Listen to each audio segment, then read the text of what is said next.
Nightcast. Stephen Lloyd Gilbreth brings you the current news from the world today and how it relates to Bible prophecy. Understanding the end-time events leading to the peaceful world tomorrow. Ladies and gentlemen, Stephen Lloyd Gilbreth. Well, good evening, friends. Let's pop on up here and welcome to this April 19, 2015 edition of Nightcast as we try a new experiment going live on live events as we also live stream on our regular cogtv.org website for Nightcast television. Opening story tonight, friends. Italian Prime Minister Matteo Renzi has called for more European action on sea migration after the latest deadly capsize of a boat in the Mediterranean. Let's go for that story for our opening. This is a rescue operation which is outside the region envisaged by Mare Nostrum, so it is an operation which is carried out with great professionalism. But it underlines the real problem for us, that is to say that there is a scourge in the Mediterranean and in our continent, which is the 21st century slavery. This is a new slave trade. Italy arrested 976 of human traffickers. There are 976 people in Italian prisons who have been arrested. They have been detected, obviously, and many of these have been tried and sentenced. We do not want to be left alone, not just for this emergency at sea, because when these tragedies happen, the sea is a horrible beast. And friends, the main point I hope you get out of this story is the fact that what the Italian Prime Minister is complaining of is a lack of European solidarity. And that factor relates to, now let me see if I can get our switches changed over without a whole lot of hullabaloo this time. We have to change layers because of that new opening thing. I think we got it. There we are. But I have to go over here so that I can open up this next camera shot I want to bring to you that shows our, well, not that one. I actually want to show you our studio shot with the pictures over us here. Because the Italian Prime Minister complaining, bemoaning a lack of European solidarity relates to this statue up above my head that you can see here, which is the statue from the dream of King Nebuchadnezzar, reported in Daniel 2. And let's see, I think we can go close up on that statue above me right here with this shot. This is the statue that King Nebuchadnezzar saw in a dream. It's reported to us in Daniel chapter 2. And the king was very disturbed by this dream, this statue that he saw in his dream. So disturbed that he called his magicians, and he told them all he wanted to know what this dream meant. Magicians told him, "Oh, no problem, great King Nebuchadnezzar. Just tell us what was the dream you saw, and we'll be happy to tell you the meaning of the dream." King said, "Oh, no, you're not going to get me with that. I tell you the dream, you just make up anything you want. How would I know this is the true meaning of the dream?" He says, "If you really are magicians of the gods, then you tell me both what was the dream and its meaning. Then I'll know you have something in connection with the gods out there. Otherwise, you're heads." So King Nebuchadnezzar told all the magicians that if you cannot tell me what was the dream I dreamed, in addition to the interpretation of it, off go your heads. I'm killing you all. News got to Daniel. And Daniel would have been, and his friends, his three friends, would have been included in that death warrant against the magicians and the wise men and so on. The Daniel and his 3 wise men friends having been trained in the king's palace. So Daniel and his friends, they made a plea before God and prayed, fasted, and said, God, help us out with this. Help us be able to tell the king his dream and what it means. And God gave Daniel both the dream and the meaning. And so when the aides of the king went before him and said, there's one man, O great king, who can interpret your dream for you.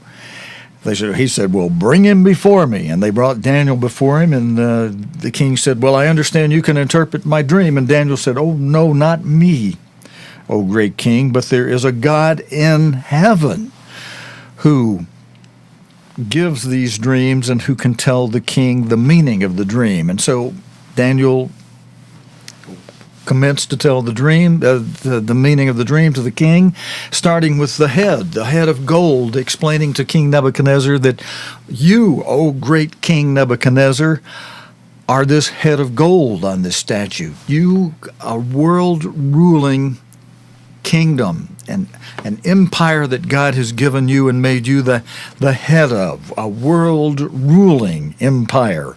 And after you, there will be another, represented by the breast and arms of silver. But it'll be inferior to your kingdom, just as silver is inferior to gold. And then after that, there'll be a kingdom, and that was the which one was that? Was that the Greek Empire or the Medes and Persian? At the moment, I'm kind of blanking on that. One or the other. And after you, there'd be the next kingdom. It's represented by the belly and the thighs of brass. And following that, the most important one for us today, friends, is the kingdom that would follow that, represented by the 2 legs of iron, representing the Roman Empire, coming down to today, where in these latter days there would be a revival of this Roman Empire, represented by the feet and toes that are pictured here of both iron and miry clay. And as some of you may well know, iron and clay does not mix. It means that the nations involved won't get along, and that's behind the complaint that the Italian Prime Minister is making in this news story we just played. He's bemoaning the lack of European solidarity, and that relates to those 2 feet just above me up there that are part iron and part miry or common clay. They don't mix. They don't get along. There is no real European solidarity. And you're going to be hearing more of that. Some of the news stories I'll have, kind of backup stories I'll have coming up for this week, some related to should the UK exit the EU, what that will mean for the UK, and what it'll mean also to the UK, and what it'll mean to the rest of the world, and some of the factors behind that. I'll be covering that later in the week. Tonight, though, I got a number of stories we want to continue on with. Being Sunday night after 2 nights off, we're off, as many of you know, on Friday night, Saturday night. Our next story, very similar to the one we just played, so I'm going to actually skip that one and then move ahead, except to just say that hundreds of people are believed to have drowned in a boat carrying up to 700 migrants that capsized in the Mediterranean Sea, according to the Italian Coast Guard.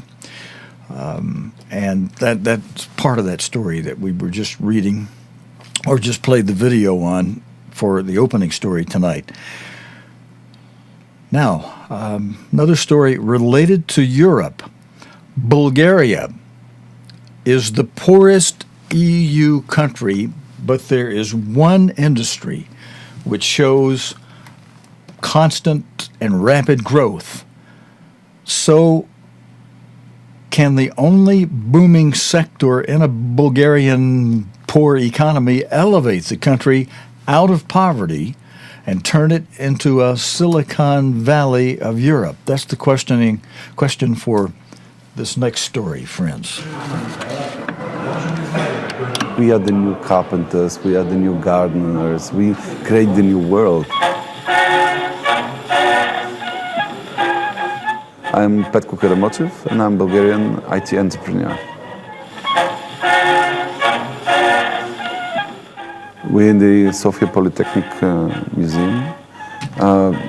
While he speaks a little bit in a foreign language, I'm just going to comment that Bulgaria is one of the two countries that Mr. Armstrong told us to really keep an eye on and watch. Once they come into the EU, he said things will accelerate very rapidly. He didn't explain why, but he said that would be the case. And Bulgaria, they're in there now. And, as it's saying here, they may be about to do some rapid growth as a result of the computer industry. Bulgaria is booming at the moment. We have clients from all over the globe, including South Africa, including India. We are very well presented in the Central and Eastern European market. When I created my company, and in the early stage, say 2001, Friends, we're going to come on out of that because it's a little bit hard to understand. He's speaking half English and half Italian, so maybe people in Europe can understand that, but a little hard on some of us from this part of the world. And so, but we'll be keeping an eye on any development in Bulgaria and keep mindful of that key factor revealed to us by God's servant through Mr. Herbert Armstrong, that once Bulgaria was in the EU, things would move along rapidly, and they're in there and looking like they're in there solid, even though the UK may exit with what they call a Brexit, I guess you'd pronounce that a Brexit, and Greece. There's news afloat that looks like Greece may do a Grexit, Grexit, a Greece exit. So those are a couple of stories we'll be watching, keeping an eye on. Interesting, though, to see Bulgaria starting to rise with the IT, the computer industry. There's news tonight, friends, related to disease epidemics. Let's take a look at our chart. Let's put it on the screen, full screen, right to the middle of that our chart, where it shows you the first 5 of the 6 seals from Revelation. And let me just check while I'm pausing here to make sure I've got the next story lined up properly. Okay, I think I do. I hope so. Okay, yeah, I can tell. That's it.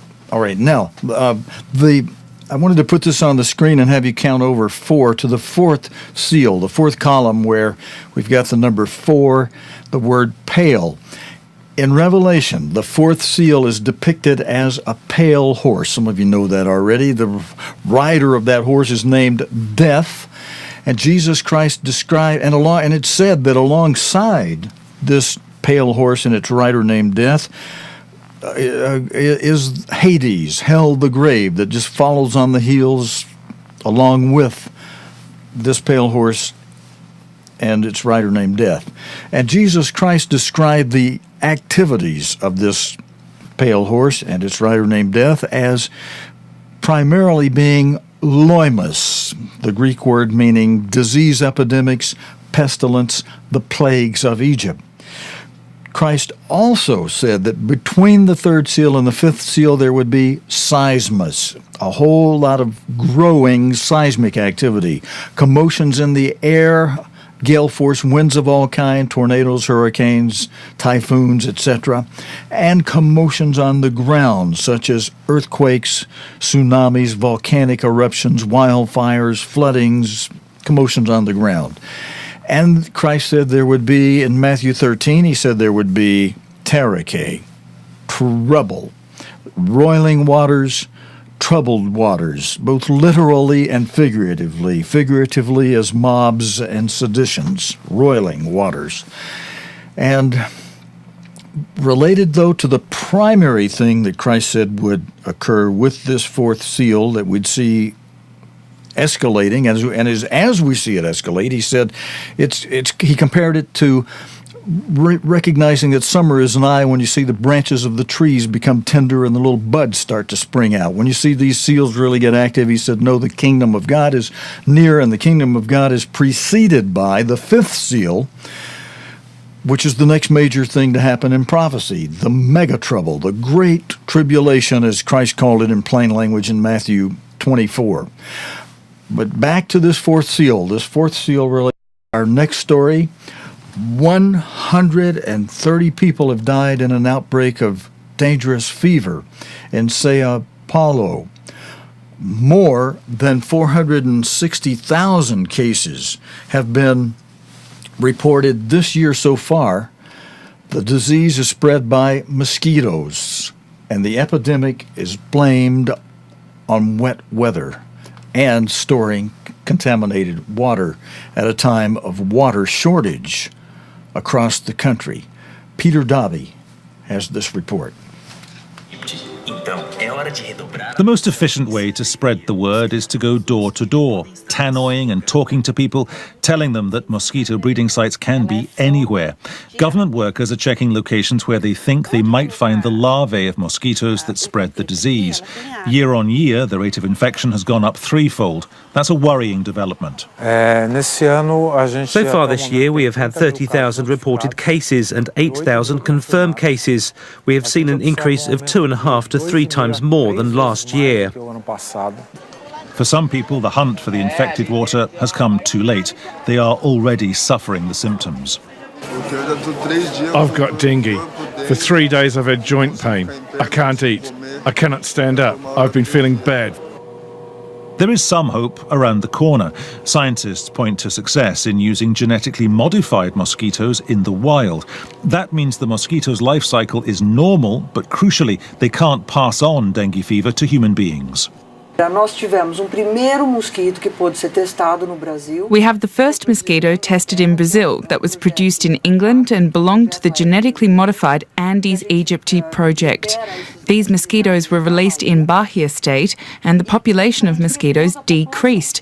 So we have already seen that this kind of strategy could work among all the new technologies to combat the mosquito that causes dengue. But despite its success, that is just a trial. The fight against dengue fever must continue, and that means increased public awareness if the death rate is to be slowed. Peter Dobby, BBC News. Okay, Peter. All right, caught me with my fan on here. And friends, just in case some of you thought that, okay, there's a little outbreak of that, the disease epidemic stuff, not too bad. We haven't heard about Ebola being in the news for quite some little time. Well, today's news has a story. Actually, this comes from Friday. This is a report from Friday, but part of the weekend news. The World Bank has pledged at least $650 million, that'd be the equivalent of 437 million pounds, to West African countries to help them recover from the Ebola epidemic. That comes on top of about $1 billion already promised. One of the hardest hit countries is Sierra Leone, where more than 3,800 people have died since the outbreak, since it began last year.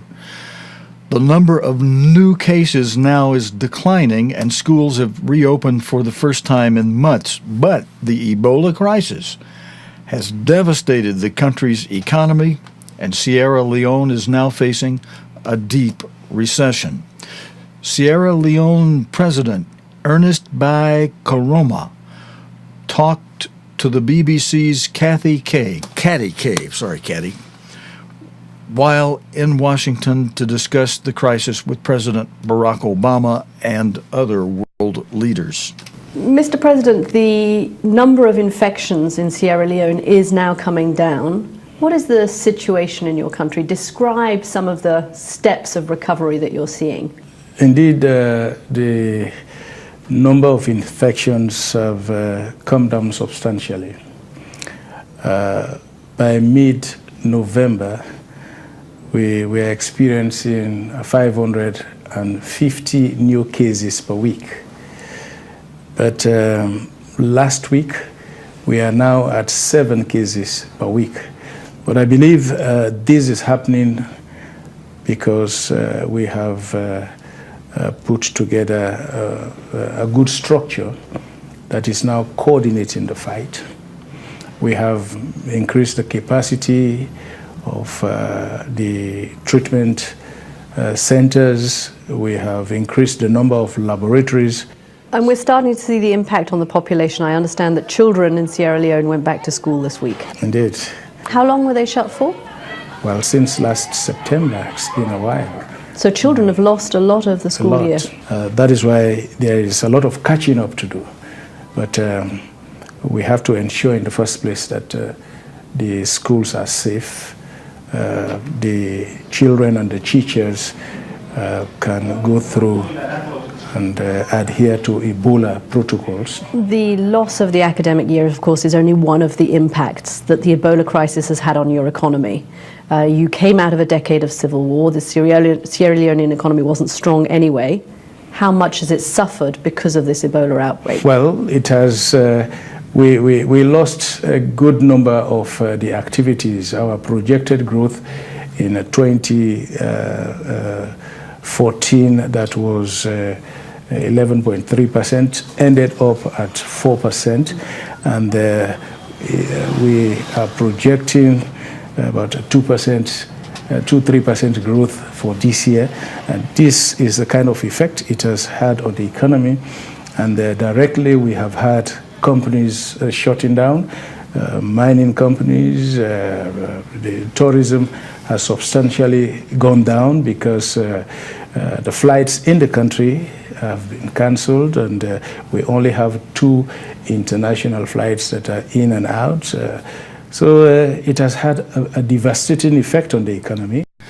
Okay, friends, we're going to pull out there. That was the point I wanted you to catch. It's had a devastating effect on the country, and even though it's reduced somewhat, Ebola there, they're still having 7 new cases a week. So they're not out of the woods yet. It isn't over yet.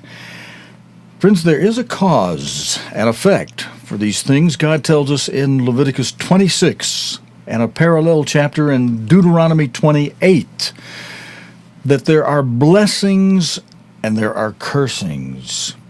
And the blessings come when? What? When we obey our Creator. That's what he says at the opening. If you diligently hearken unto the voice of your Creator, the great God, and if you obey his commands, his statutes,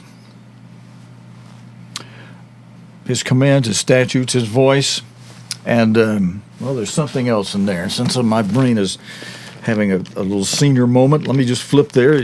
One good thing is we all have our Bibles, and you can take a look. He says, and it shall come to pass if you shall, I'm reading from the first verse in Deuteronomy 28 now, if you shall diligently hearken, or hearken diligently unto the voice of the Eternal your God, to observe and do all his commands, which I command you this day, that the Lord God will set you on high. Now that's what he says in Deuteronomy 28 when they're about to reiterate the commands, but he says back in Leviticus 26, parallel chapter, this principally says basically the same thing. He may cite the blessings a little differently, but he says in verse 3, if you walk in my statutes, that's the one I was looking for, that I was not thinking of.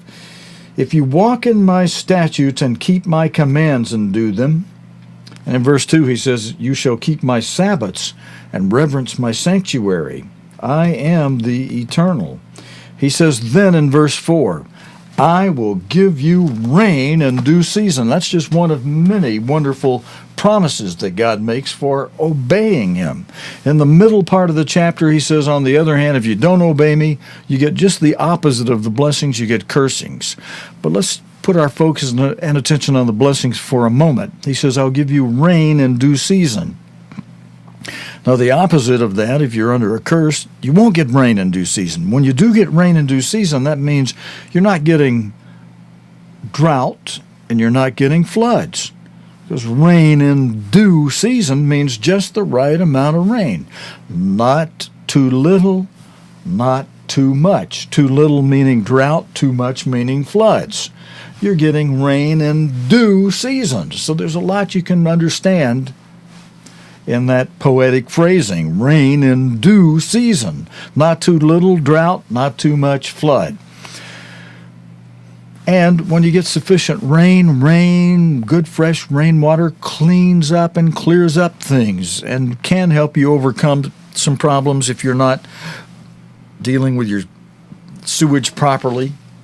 Of course, that's a whole nother issue, really, but in a way, it's something people should be keeping things clean and find ways to keep things clean. And if your water's running short because God's putting you under a curse, you better get busy and try to find some way to keep things sanitary during the curse, or things really get worse, like what's happening in Rio de Janeiro.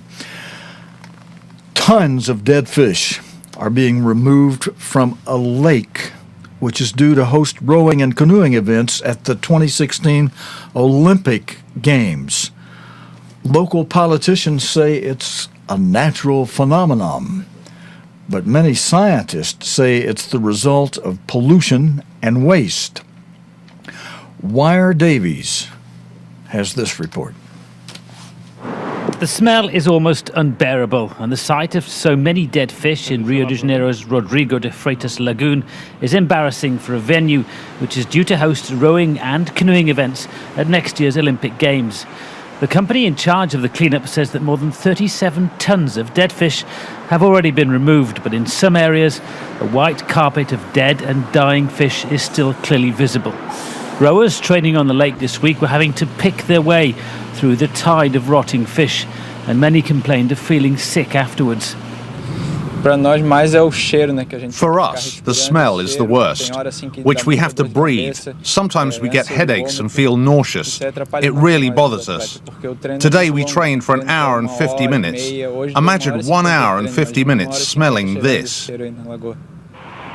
City authorities say the cause is a combination of high rainfall and the natural breeding cycle, reducing the lagoon's oxygen levels and increasing water temperatures.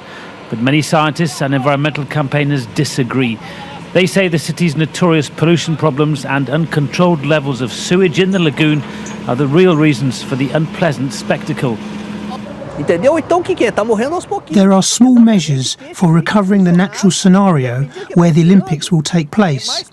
They are preparing the risers and all the equipment for the sport, but they are forgetting to clean the site where the actual rowing will take place. Rio's water quality has become one of the most contentious issues before next year's Olympics. City officials have admitted falling behind on promises to clean waterways before the Games, and time is running out to get things right. Willa Davis, BBC News, Rio. Okay, friends, and our last story tonight is going to relate to, let's go to this chart for a moment, bring it forward. This last story is going to relate to the first seal from the book of Revelation. Many of you will understand what I mean when I say that white seal, that first seal that is depicted by a white horse that Jesus Christ described in plain language, it relates to religion. And as Christ described it in plain language, he said, "Beware, many will come in my name, saying that Jesus is the Christ, and yet they'll deceive many." Now, that's all I'm going to say related to this next story regard to that, because just the fact that that white horse is related to religion, we'll tie it in with that. The Archbishop of Canterbury, Justin Welby, has spoken out against what he called atrocious pressure on Christians and other minority communities across the Middle East. He was speaking to the BBC during a visit to Egypt as an Islamic State video emerged, appearing to show the killing of 30 Ethiopian Christians in Libya. You'll hear him say in this interview, he says, "I believe Islamic State is deeply evil, even to its own supporters." You'll hear him saying that in this interview with BBC's Lise Doucette. The Archbishop came to express condolences for the recent beheading of 21 Egyptian Christians in neighbouring Libya. But even as he was meeting the Coptic Pope, more grisly reports were emerging of more beheadings by the so-called Islamic State. I believe the Islamic State is deeply evil, even to its own supporters, if they stray 1 inch off what is seen as the right road. Most of the men executed in February came from this village of Al-Ur. They'd gone to Libya to work. Aziz Gattas lost 2 young sons, about to get married. Families are still mourning, still worrying. Aziz's daughter Mariam tells me the situation for Christians will only get better if all countries support us. We're so afraid, she says, to even speak out. The search for answers also brings the Archbishop to Al-Azhar. It's widely respected by Sunni Muslims as a leading authority on Islamic law. The growing slaughter of Christians and Muslims across this region is what's bringing together these religious leaders. But as always, the hard question for them is whether faith is enough to confront this growing extremism. All right, friends, we're going to come on out right there. Thank you for joining me for this Sunday night edition of Nightcast. We were trying an experiment again tonight. We tried it a few nights last week where we are running the live stream that we normally do on cogtv.org. We're also running it on youtube.com as a live event. And we're seeing how our equipment can handle it, our bandwidth. We more than doubled our bandwidth to be able to get the signal out and up to YouTube. And we do have to do something a little different, though, in order to be able to hit all the buttons and sync it in and get YouTube running. We've been having to run a time on the screen at the beginning and run that for about 10 minutes before the show. So if you're not watching live and you're watching this in one of the archives where you find the recording with a countdown on the screen, you know, in YouTube you can advance the video with the little slider down at the bottom. So just slide the thing at the bottom past the countdown when you see it start counting 10, 9, 8, 7, 6, 5, 4, 3, 2, 1. Just slide it to right past there. You'll get the beginning of our show and won't have to sit there watching the time on the screen. That, as of this moment, I don't know how to get around that. We'll maybe be able to figure that out later, and we're only testing this anyway. I'm not sure we'll stay with it. We know there's some of our friends on YouTube who run some channels that feature videos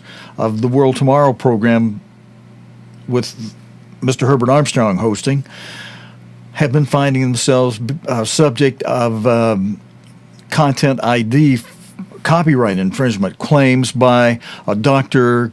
Kenny Ryans, who has become associated with the administration of Grace Community International that has taken an offensive position against Mr. Armstrong and want to use copyright to squelch and hide the truths that God was giving out as a warning to this nation and the UK and to the whole world.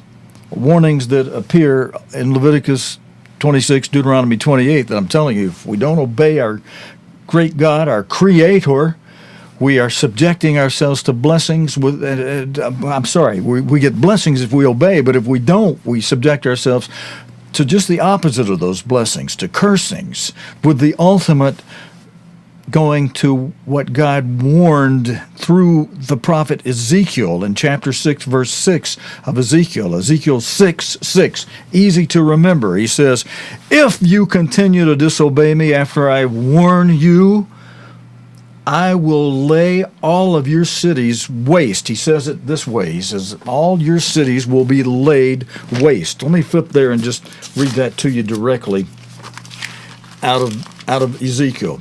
Chapter 6, verse 6, and we'll close with this tonight. I encourage you, flip your own Bible open and read these words. Some of you are familiar with it.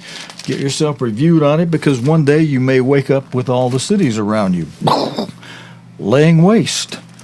Or God may get you out of here just before that if you're practicing what he says to do in Luke 21, verse 36. Watch these things that relate to these escalating four seals and be praying about them. When you see these people suffering disease epidemics, pray for them. When you see them with their water all messed up, pray for them and pray, of course, thy kingdom come.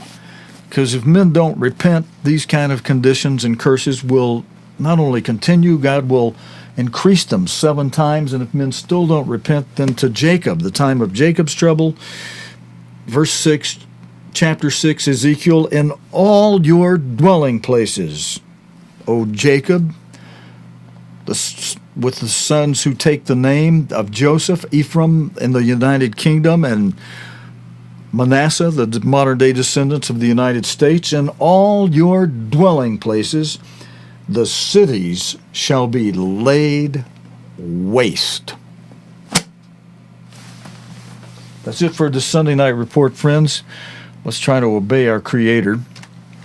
God willing, and the creek don't rise, we'll be back again tomorrow evening, Monday night, with the day's current news related to the Bible and prophecy here on Nightcast. I just want to say one more word about the channels that have had their videos removed that feature Mr. Armstrong and World Tomorrow telecast. Some of you have been crying and saying, oh no, the famine of the word is coming and all that. Mostly the famine of the word is going to be coming when Philadelphia is taken away, because as long as you're here, you are a witness. Many of you have heard Mr. Armstrong. And just because they're being taken off of YouTube at the moment because of their content ID, copyright arrangement, which makes it easy for people to make false claims and have videos removed, those videos are still available in other places, those videos and radio broadcast. And at this moment in time, the agent person hired by Grace Community International is only taking Easy Street. He's only using the easy method that YouTube makes available to make a takedown notice, copyright infringement notice on YouTube, and YouTube just, without the courts involved, just takes the stuff down and even gives those who posted them a strike. And if they get more than 2-3 strikes, then their channel is shut down. Now, some arrangement has been able to make, and there may be a court case on this thing yet, even in those channels that are affected on YouTube. And I've had some people doing some legal research on that, and at this moment in time, it looks like the people that are making the claims don't have a solid situation with this, because they don't make money from Mr. Armstrong's videos. They better not be, because he always said, buy the truth and publish it freely, as the scripture says, and that's what he did. He even paid radio and television stations to run his broadcast. Those who want to run them free are certainly within the principle by which Mr. Armstrong did his broadcast. And whenever there was a problem with the corporate Worldwide Church of God, he had both the umbrella Worldwide Church of God, a spiritual organism, over that, and he switched to using corporate soul. So all of those things they're trying to claim don't fall under the umbrella of the worldwide, the corporation that what is now called Grace Community International has taken over.